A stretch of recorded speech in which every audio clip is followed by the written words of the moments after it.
ఈరోజు గుంటూరులో జన చైతన్య వేదిక ఆధ్వర్యంలో వెనిజులాపై యుఎస్ఏ దాడి అలాగే ట్రంప్ అనుసరించినటువంటి విధానంపై తీవ్రంగా ఖండిస్తున్నాం. సమావేశం కూడా ఈ అంశాన్ని తీవ్రంగా ఖండించింది. వెనిజులా దక్షిణ అమెరికా ఖండంలో ఒక సార్వభౌమాధికారం కలిగినటువంటి దేశం. ప్రపంచ ఆయిల్ నిక్షేపాల్లో 17% వెనిజులాలోనే ఉన్నాయి. అత్యంత నాణ్యమైన ఆయిల్ అక్కడ ఉంది. కానీ ఈరోజు ట్రంప్ ఆయిల్ నిక్షేపాల మీద ఆపేక్షతో అమెరికా డాలర్ యొక్క ప్రభావం తగ్గుతుంది కాబట్టి దాన్ని పెంచుకోవాలనే ఉద్దేశంతో ఈ దాడి చేశాడు.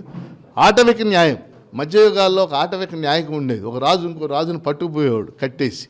ఆ విధంగా వెనిజులా అధ్యక్షుడిని ఆయన భార్యని తీసుకెళ్ళి అక్కడ పెట్టి విచారించడం ఇది ఆటవిక న్యాయం.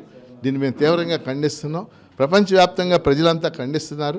భారత ప్రభుత్వం కూడా ఈ విషయాన్ని నిర్ద్వందంగా ఖండించాలని చెప్పేసి మేము డిమాండ్ చేస్తూ ఉన్నాం. అలాగే స్థానిక నాయకులు కూడా చంద్రబాబు నాయుడు లాంటి వాళ్ళు కూడా మాకు అంతర్జాతీయ విషయాలు మాకెందుకు తెలుసుకోకుండా వాళ్ళు మాట్లాడటం లేదు. వాళ్ళు కూడా ఖండించాలని మేము డిమాండ్ చేస్తాం. సార్వభౌమాధికారం కలిగిన వెనిజులా దేశంపై అమెరికా దాడి చేయటం, ఆ దేశ అధ్యక్షుడిని తీసుకెళ్ళిపోవటం ఇది చాలా దుర్మార్గమైన చర్యగా భావిస్తూ ఉన్నాం. ఈరోజు జనచైతన్య వేదిక గుంటూరు నగరంలో ఈ అంశంపై సదస్సు నిర్వహించింది. ఈ సభకు విచ్చేసిన అందరూ కూడా ఏకగ్రీవంగా అమెరికా దాడిని ఖండించారు.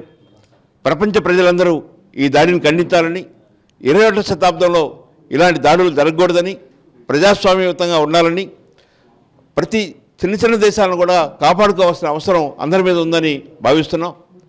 ప్రపంచంలో ఉన్న 195 దేశాల్లో దాదాపు 160 దేశాలు 3 కోట్ల లోపు జనాభా ఉన్న దేశాలు.